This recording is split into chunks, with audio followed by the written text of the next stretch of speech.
Hello friends, your most welcome in my channel easy English with Durgendra. आज हम आपसे discuss करेंगे पास्ट परफेक्ट कंटिन्यूअस टेंस के बारे में। आइए देखते हैं। Past perfect continuous tense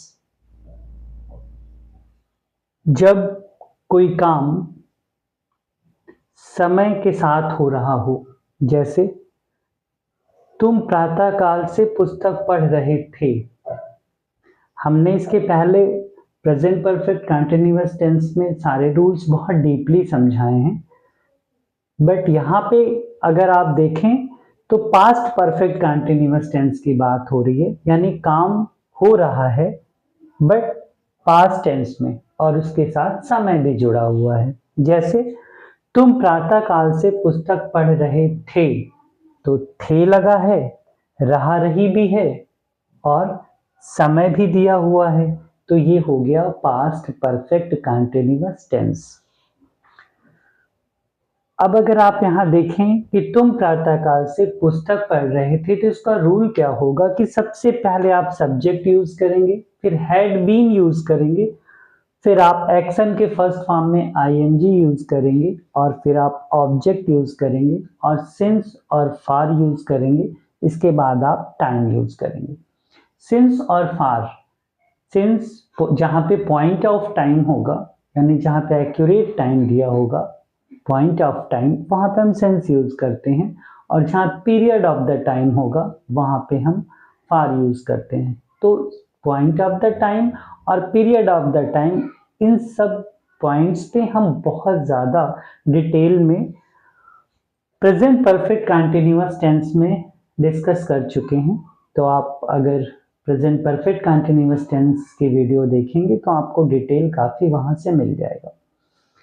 simple rule है, तुम प्रातःकाल से पुस्तक पढ़ रहे थे। You had been reading the book since morning.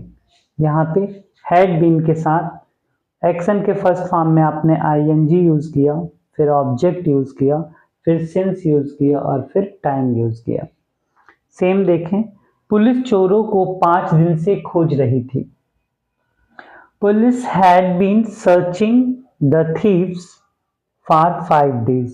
5 दिन निश्चित नहीं है, तो ये पीरियड ऑफ द टाइम है, इसलिए हमने फार यूज किया है।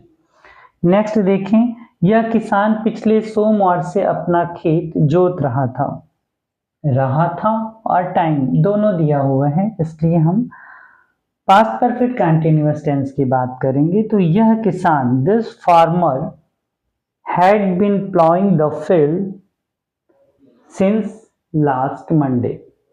इजी है, और इसके पहले प्रेजेंट परफेक्ट कंटिन्यूअस टेंस में हमने काफ़ी डीपली समझाया है, इसलिए हम आपको बहुत ज़्यादा डीप में नहीं ले जा रहे हैं। अगर आप निगेटिव सेंटेंसेस यूज़ करना चाहें तो हैड और बीन के बीच में आप नॉट यूज़ कर सकते हैं, और अगर आप इंट्रोगेटिव सेंटेंसेस यूज़ करना चाहें तो आप क्या वाले अगर सेंटेंसेस यूज़ करते हैं तो आप हैड को पहले रखेंगे, फिर सब्जेक्ट को, फिर बीन को, फिर action first form plus ING, फिर ऑब्जेक्ट, फिर सिंस और फार, और फिर टाइम। जैसे क्या तुम प्रातःकाल से पुस्तक पढ़ रहे थे, so had you been reading the book since morning. तुम प्रातःकाल से पुस्तक क्यों पढ़ रहे थे, अगर ऐसा सेंटेंस आता है तो आप क्या वाले सेंटेंस से पहले वाई यूज कर देंगे, why had you been reading the book since morning. इस पे हम पहले भी बहुत डीपली डिस्कस कर चुके हैं, तो मैं आपको रूल और उससे रिलेटेड सेंटेंस हमने इस पे डिस्कस किया है, आप इसको इजीली समझ सकते हैं, और समझने के साथ आप बोलने की भी प्रैक्टिस कर सकते हैं। तो आप रूल फॉलो करें, कैसे पहचानेंगे ये फॉलो करें, और सेंटेंसेस बनाएं। Thank you so much.